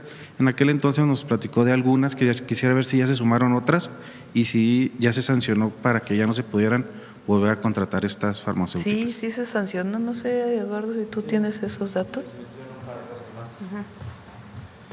Gracias, Presidencia, con su permiso. Sí, efectivamente, después de que nosotros anunciamos este proceso de farmacéuticas incumplidas hacia el verano del año pasado, pasaron dos cosas. La primera es, seguimos dialogando con ellas, reuniéndonos todas las semanas para incrementar su volumen de cumplimiento, ayudando en el caso de que tuvieran algún trámite atorado, es decir, facilitándoles todo lo necesario para que pudieran cumplir. Pero de manera paralela, la Secretaría de Anticorrupción y Buen Gobierno coordinó junto con el IMSS, el ISSSTE, el IMSS Bienestar, que fueran notificadas de manera oficial los incumplimientos para poder hacer las rescisiones de contrato, primero, en empresas que no habían cumplido, poder cancelar contratos para dárselos en un proceso competitivo a empresas que sí fueran a cumplir, y en segundo lugar, pues en los casos más dramáticos, porque hubo algunos donde las empresas habían hasta dado documentación falsa en las licitaciones, inhabilitarlas para que no pudieran participar. Creo que les podemos pasar una nota de las empresas que la propia Secretaría de Anticorrupción y Buen Gobierno ha determinado que quedan inhabilitadas. Pero sí me gustaría compartirles, porque estamos ya haciendo el proceso de compra del 2027 y 2028 para garantizar que no haya ningún tipo de desabasto hacia los siguientes años. Desde ahora, y uno de los puntos centrales de esta nueva compra, que iniciamos en agosto del año pasado la planeación, planeando, como decía el doctor Kersenovich, qué medicamentos vamos a comprar, en qué volumen, cuáles son los más eficientes, cuáles son los más costo efectivos, un proceso muy largo. Hay un factor adicional que hemos ya hablado con toda la industria farmacéutica, que las compañías que no nos están entregando en volúmenes altos, que están siendo incumplidas, independientemente si están sancionadas por Anticorrupción y Buen Gobierno hacia futuro, no van a poder participar en las licitaciones futuras. Y desde hace un mes publicamos los lineamientos de un sistema nuevo para la compra que sigue, en la cual las propias empresas pueden bajar una constancia, y también cualquier ciudadano que nos escuche hoy puede meterse a compraconsolidada.salud.gov.mx, y en la parte de monitoreo de compras puede sacar la constancia de cumplimiento de cada empresa. Y cada empresa va a tener que presentar esa constancia de cumplimiento con nosotros para poder participar en cualquier proceso de compra futuro. De esa manera, las compañías que han entregado 30%, 40%, 45% no puedan participar en los procesos futuros, y sí nos quedemos con las compañías que han sido proveedores confiables. Es decir, ha sido un proceso largo de planeación, y está lo que tiene que ver con inhabilitaciones, pero también lo que tiene que ver con las constancias de cumplimiento para compras futuras. Cualquier persona puede ver lo que las compañías han estado entregando, no entregando, y está totalmente público. No sé si lo quieran ver un segundo, si nos ayudas, Belmont. Entonces, perdón, vete a compraconsolidada.salud.gov.mx, a la anterior a esa, y les explico.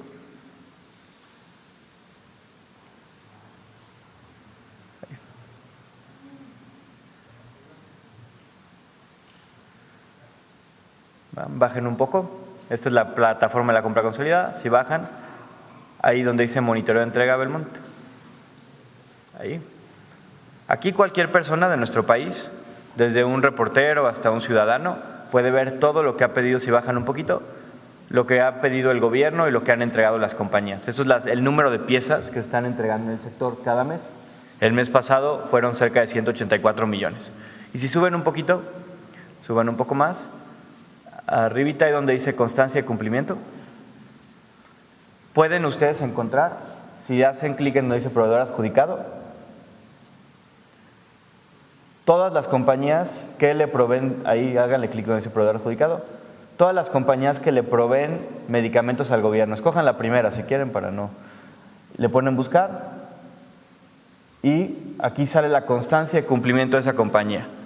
Esa compañía le hemos pedido 21,000 piezas, se ha entregado 19,000, tiene un 91% de cumplimiento, y las compañías que tengan un cumplimiento inaceptable no van a poder participar en los procesos de compra futura de nosotros.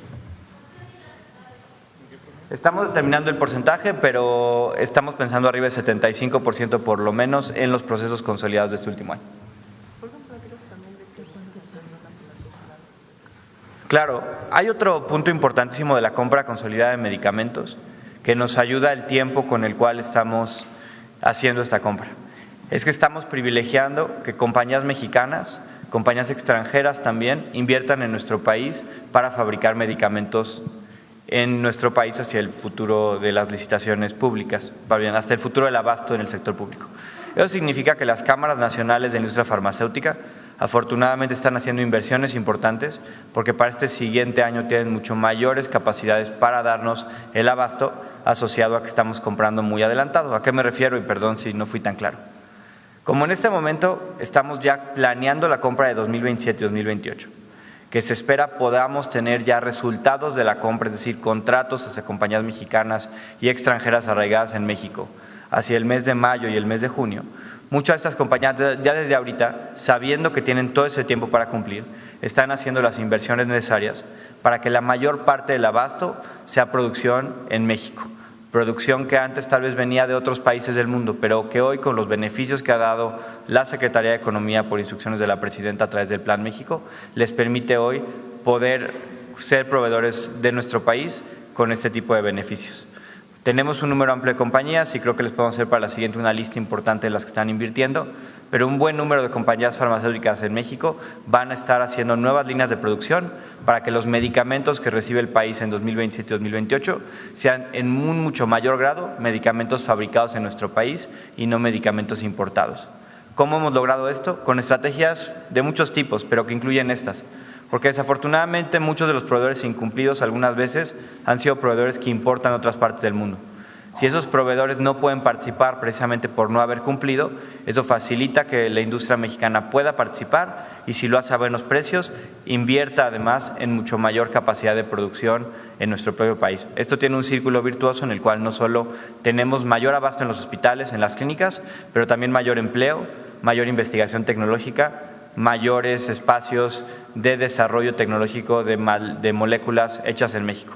Un caso que ustedes ya conocen es, por ejemplo, la fábrica que se va a poner en nuestro país de vacunas contra el COVID-19, de una compañía internacional que se llama Moderna, que para que ustedes sepan es tecnología de tan alto grado que las únicas plantas que hay en el mundo de este tipo están en países como Estados Unidos, Inglaterra, Canadá y Australia. Ahora la planta que van a poner en México pues se va a sumar a estos países. Esto muestra que si invertimos en mayor planeación, en condiciones justas para que participen los proveedores que fabrican en México, podemos incrementar un beneficio no solo para los pacientes, sino para también la economía y el desarrollo tecnológico en nuestro país.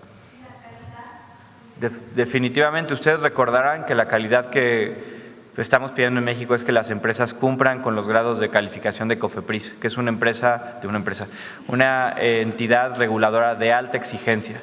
Esto hace que los productos que se fabrican en México, que pasan por el proceso de COFEPRIS, se pueden exportar a muchísimas partes del mundo porque toman a COFEPRIS, las agencias regulatorias de otras partes, como una agencia equivalente de alta exigencia regulatoria.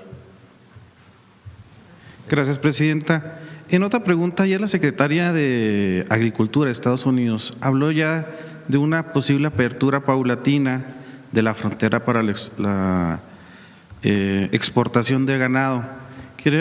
Quisiera preguntarle, Presidenta, ¿qué reporte tiene sobre las negociaciones? ¿Cómo han ido avanzando al respecto? Y si esta podría ser la luz al final del túnel para los ganaderos de México. Se ha trabajado mucho con la Secretaría de Agricultura de Estados Unidos por parte del doctor Verdegué y de todas las instituciones para el control del gusano barrenador, tanto con la importación de moscas como con mecanismos, digamos, más artesanales, en donde incluso ya participa Sembrando Vida a través de sus promotores y de todos los estados de la República para dar información y poder contener la plaga del gusano barrenador. Entonces hay una revisión de indicadores de manera permanente en ambos países y la posibilidad, vamos a decir posibilidad, todavía no es la certeza, de que en meses próximos pudiera estarse abriendo la frontera. Pero hasta no tener mucho más información y tener ya un acuerdo formal, pues no estaríamos en posibilidades de decir sí, ya se está abriendo. Pero es una buena declaración por parte de la Secretaría de Agricultura de que vamos avanzando en este proceso. Gracias, Presidenta. Por último, el operativo de seguridad de Semana Santa, no sé si tenga algún reporte estos 2 días. Si hay reportes, a ver si la Guardia Nacional puede dar un avance. Gracias, Presidenta. Sí. Vamos a ver la compañera.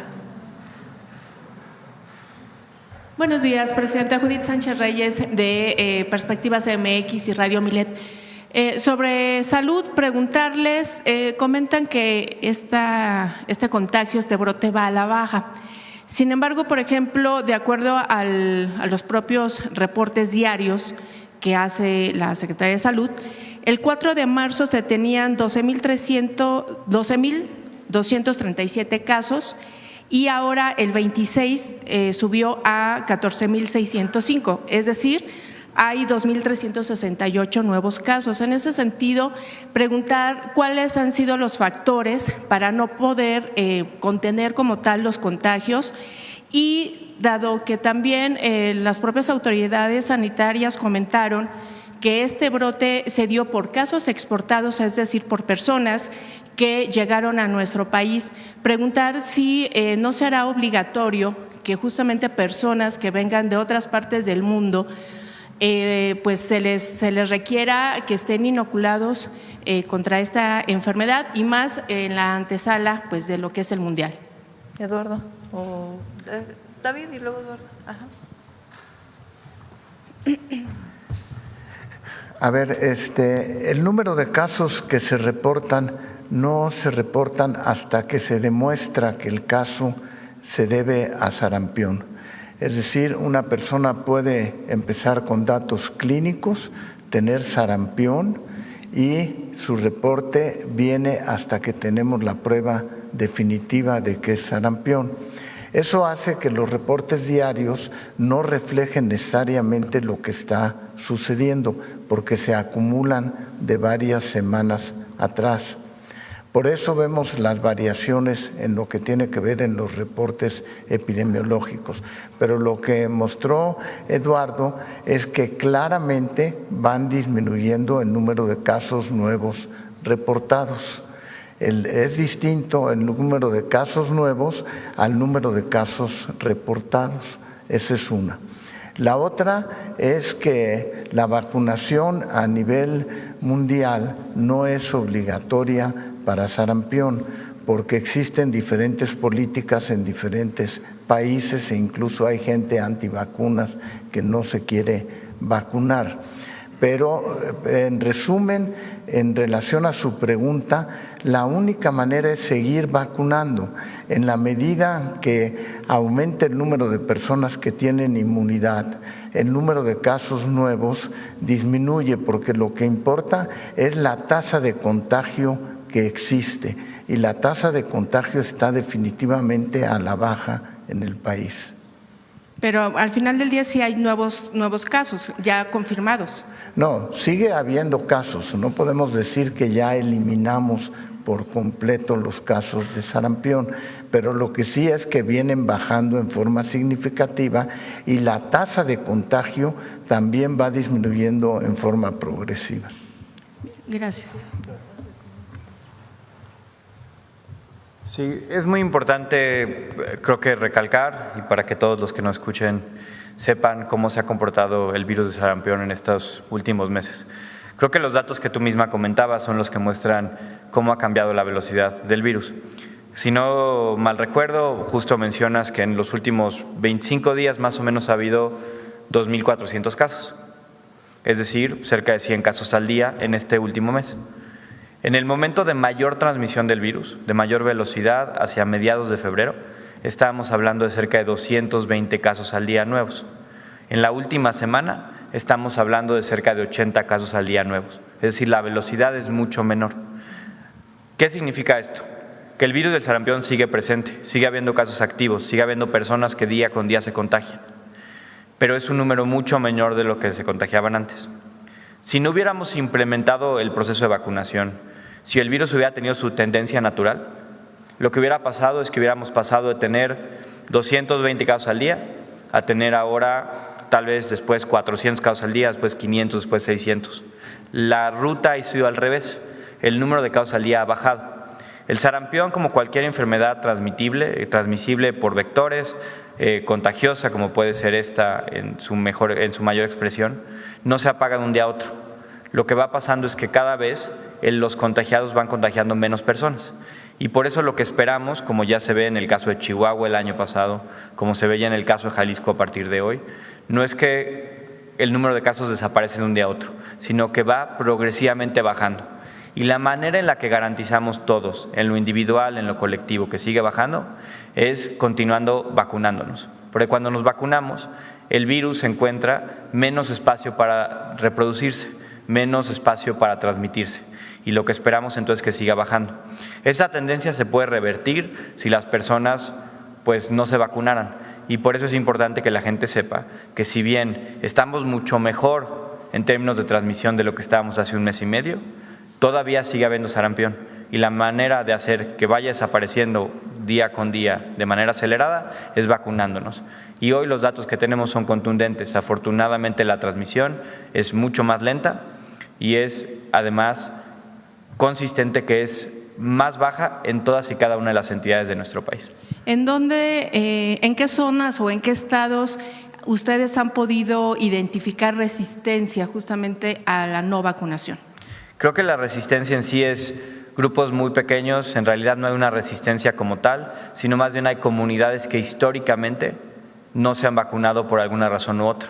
Pero un caso increíblemente útil para que la gente sepa cómo el Estado mexicano sí puede llegar a vacunar es, por ejemplo, donde inició el brote en Chihuahua. En Chihuahua, las comunidades que primero trajeron el brote eran ciertos grupos que históricamente no se han vacunado. Pero cuando el equipo de la Secretaría de Salud Federal, del IMSS, del ISSSTE, de los servicios estatales de salud, fue y buscó a las personas para vacunarse de que había un brote, las personas se vacunaron. Es decir, no es un tema de resistencia, tal vez es un tema de poder acercarnos, poder platicar, dialogar, socializar, y en la mayoría de los casos, tal vez no en todos, pero en la mayoría de los casos, las personas se vacunan. Y por eso la importancia de las estrategias que hemos hecho en estas últimas semanas, en este último año, que es, si queremos que la gente se vacune, históricamente de grupos que no se han vacunado, ¿cómo lo hacemos? Acerquémosle las vacunas, hagamos que sea sencillo, hagamos que en todos los centros de salud, en los 20,000 que tenemos puntos, sea fácil, sea rápido, sea gratuito, sea universal vacunarse. Las personas de nuestro país tienen muchísima solidaridad, como se vio ahora, como se vio en el COVID hace muchos años, y cuando les pedimos, les informamos que vacunarse ayuda en lo personal y en lo comunitario, las personas han mostrado atender ese llamado. Y así tenemos que seguir hacia adelante y así seguir ocupando estos espacios de personas que por alguna razón u otra no se han vacunado. Pero hoy, cuando ustedes ven 17 millones de vacunas en 7 semanas, deja claro, deja bastante patente que en México hay una cultura fuerte de la vacunación y que si lo aceleramos con las estrategias de abasto, con las estrategias de más puntos, la gente acuda al llamado y se vacuna. Gracias. Presidenta, en otro tema, Además hay que considerar, que el porcentaje de vacunación en México es alto. Entonces, si no hubiera habido vacunación en México, pues entonces el sarampión, que es tan contagioso, hubiéramos tenido pues miles y miles de casos, muy rápido. O sea, la mayoría de la población está vacunada. Hay sectores que, como explicamos aquí, a lo mejor nada más se pusieron una vacuna, ya no llegaron por el refuerzo y todavía son vulnerables a contagiarse. Y sobre todo por eso estamos impulsando a que la vacunación sea en los niños. Presidenta, la semana pasada la alcaldesa de Uruapan, Grecia Quirós, acudió al Senado de la República. Ahí legisladores y legisladoras de Morena le respondieron con consignas a favor de Raúl Morón para la gubernatura de Michoacán. Como sabe, la alcaldesa y viuda de Carlos Manzo pues ha exigido una investigación al respecto. En su gobierno, que se dice priorizar la erradicación de la violencia contra las mujeres, ¿qué sanción considera usted adecuada para quienes normalizan incitan a este tipo de violencia política en un recinto federal? y cómo, pues de alguna manera, garantizar que este tipo de hechos no se vuelvan a repetir. Bueno, digamos, a Grecia Quirós hay que tenerle una solidaridad especial, pues perdió a su esposo en una situación muy grave y estamos atendiendo a Uruapan, a ella y a Michoacán en su conjunto, como todo el mundo lo sabe. Y pues hay que ser solidario con ella por la situación que vive, que ha vivido, por un lado. Ahora, por otro lado, pues son los temas más políticos, que tienen que ver pues con la disputa política permanente que hay, y más ahora que se viene el periodo electoral. Si esto es violencia política de género o no, pues ya tendrán que revisarlo las autoridades competentes. Pues son dos temas distintos. Nuestra solidaridad siempre con Grecia, nuestro apoyo, todo el apoyo que necesite, por la condición en la que vive y además porque es nuestra responsabilidad apoyar Uruapan. Y ya en la parte más política, cuando se dé el proceso electoral y cuando vayas a un lugar como el Senado o la Cámara de Diputados, pues ya también hay otros temas políticos que se involucran ahí. Y ya le dejo yo a las autoridades que evalúen si eso es violencia política de género o no. ¿Para usted no es violencia política? Pues ya se lo dejaría yo a las instituciones que les corresponde evaluar si eso es violencia política o no. Les doy mi opinión en torno a Grecia y en torno, pues en general, a la situación política del país, que mientras más nos acerquemos al 27, más pues politizado va a estar todo, porque es natural. ¿Y sería válido este tipo de expresiones, Presidenta? No, repito, si hay violencia política de género, tiene que evaluarlo las instancias correspondientes. Bien, en otro tema, regresando pues al tema de desaparecidos que se presentó la semana pasada, en la reunión con colectivos, la propia Secretaría de Gobernación reconoció 83,000 personas no identificadas a nivel forense. Pero en el informe público, bueno, solamente se reportó poco más de 40,000 desaparecidos. ¿En qué categoría metodológica de este balance oficial aparecen estos casos y los hallazgos en lo que tiene que ver con fosas clandestinas, Presidenta? Si el dato vigente es de 46,743 desaparecidos. ¿Cómo se cruzan estas cifras con el Registro Nacional? Y también preguntarle qué medidas y recursos adicionales se utilizarán justamente a nivel federal, a nivel gobierno federal, pues, para acelerar la identificación de estas personas y evitar que sigan pues fuera de lo que es la contabilidad pública. Si recuerdas, cuando presentamos el reporte de desaparecidos, una de las estrategias que planteé en la ley o que incorporamos a la ley y que fue aprobada por los legisladores es la mejora del registro forense y todas las capacidades que se deben de tener para que una persona que es encontrada sin vida y más en condiciones de una muerte violenta, pues pueda ser identificada lo más pronto posible. Y al mismo tiempo que se mejore todo el registro forense, que tiene muchas problemáticas y limitaciones. Mucho corresponde a los gobiernos de los estados y estamos en coordinación con ellos, con las fiscalías, con los tribunales de justicia. En algunos casos los INCIFOS, CEMEFOS, depende cómo se llamen, están en las fiscalías, en algunos casos están en los tribunales de justicia y estamos colaborando con ellos, con la Fiscalía General de la República y el área de búsqueda y también el secretariado para poder generar todas las condiciones para la identificación de estas personas. Y estas personas, evidentemente, una vez que se identifiquen, pues tienen que ser cruzados sus datos con el registro de desaparecidos y ver si alguna de estas personas fue reportada en algún momento como desaparecida. ¿Cuántas personas sin identificar? Pues es parte de lo que el equipo puede seguir informando. ¿Cuántas personas identificar hay y cómo se incorporan a los registros? Lo que nosotros mostramos el viernes de la semana pasada con el equipo que ha estado trabajando en ello es los registros, ¿qué dicen? ¿Cómo se han identificado a las personas? Siendo absolutamente transparentes de cómo están los registros, cuáles no tienen datos, cuáles sí tienen datos, cuáles han sido encontrados en registros administrativos posteriores, cómo seguimos buscando y las personas que no están, que tienen todos sus datos, pero que lamentablemente todavía no tenemos un registro ni administrativo ni de ningún tipo. Y el compromiso de seguir buscando. ¿Cuál sería, digamos, el reto justamente del gobierno federal para poder hacer esta identificación, Presidenta, de estos 83,000 Repito, es un personas? asunto de coordinación, no corresponde exclusivamente al gobierno federal, mucho corresponde a los estados de la República. Entonces, hay que trabajar de manera coordinada, no es que nosotros digamos no nos corresponde, todo lo contrario. Desde que llegamos dijimos, con todas las entidades de la República hay que coordinarnos para mejorar la seguridad en el país. Y esta no es la excepción.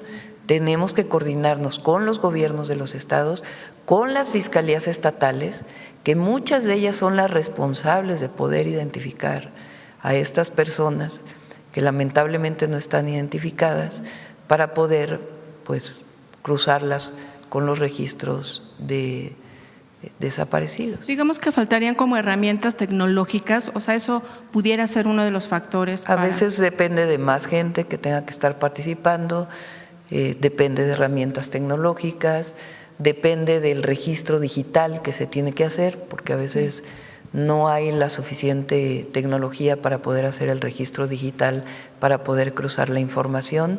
Y en ello hay una coordinación permanente con todas las fiscalías.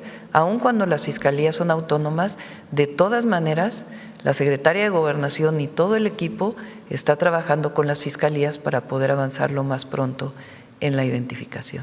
Bien, Presidenta, gracias. En otro tema, también desde su administración, bueno, se ha buscado fortalecer la cultura de la denuncia ciudadana. Sin embargo, pues cómo respaldar ese llamado cuando se dan casos como los asesinatos de las activistas Sandra Camacho y Diana Belén García Alfaro.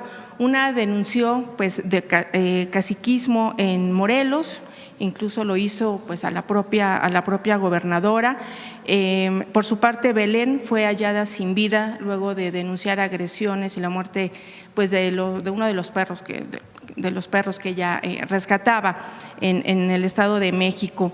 Realmente pues está garantizada la seguridad de los denunciantes ante esta ola de violencia. Estamos trabajando con los gobiernos de los estados y particularmente estos dos casos que son muy dolorosos, porque todos vimos cómo en las redes sociales denuncian y después lamentablemente pues viene el homicidio.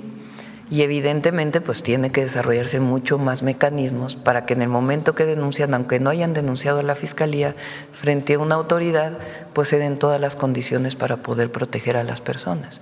Y en eso estamos trabajando para garantizar que esto se haga. Y por supuesto pueden entrar en contacto con la Secretaría de Gobernación para todos los mecanismos de protección que hay para las personas. Bien, Presidenta. Y finalmente, en los últimos días ha trascendido un caso, es el caso del empresario John Ulrich, que es uno de los herederos de una de las empresas pues más emblemáticas en lo que tiene que ver con útiles escolares aquí en México, que es Baco, quien está preso desde hace 8 meses en el reclusorio sur bajo el delito de administración fraudulenta que hizo su propio hermano, Edgar Ulrich, y que este delito, bueno, en sí no ameritaba prisión preventiva, sin embargo sigue encarcelado. Este caso presenta, más allá de que pueda tomarse como una disputa familiar, ha llamado la atención por varias cosas. La primera, porque la defensa denuncia que este encarcelamiento se dio gracias a que dentro del Tribunal Superior de Justicia de la Ciudad de México, a cargo de Rafael Guerra, pues se venden combos penales que incluyen orden de aprehensión y prisión preventiva justificada. 2, porque John Ulrich es ciudadano estadounidense. Y 3, porque pues justamente al tener la ciudadanía estadounidense, se acogió a la orden ejecutiva firmada el año pasado por este gobierno que brinda apoyo a ciudadanos estadounidenses que son detenidos en alguna parte del mundo. De hecho, ya envió una carta al propio presidente Donald Trump Incluso el jueves pasado se dio a conocer que ya se le está brindando apoyo consular. En ese sentido, Presidenta, preguntarle cómo entender que siga habiendo este tipo de casos cuando se dio pues la renovación del Poder Judicial, ¿no? Que sigan prevaleciendo estas prácticas fuera de la ley. Y dos, si en un momento dado esto no pudiera generar pues algunas tensiones y críticas de personajes de allá de Estados Unidos que pues justamente han estado pendientes y que estuvieron señalando mucho pues esta elección judicial, ¿no? Con respecto pues ahora con este tipo de casos que se están ventilando. Sí. Tú ya defines que es un caso injusto. No, así lo maneja la propia defensa, por eso comenté. La defensa plantea que es un caso injusto. Así es. Yo creo que hay que escuchar la versión del Tribunal de Justicia de la Ciudad de México.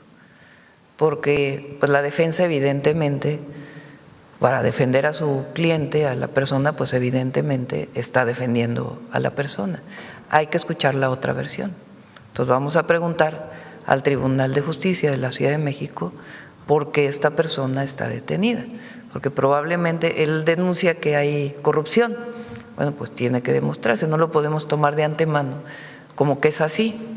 Hay que escuchar la otra versión para poder tomar una opinión.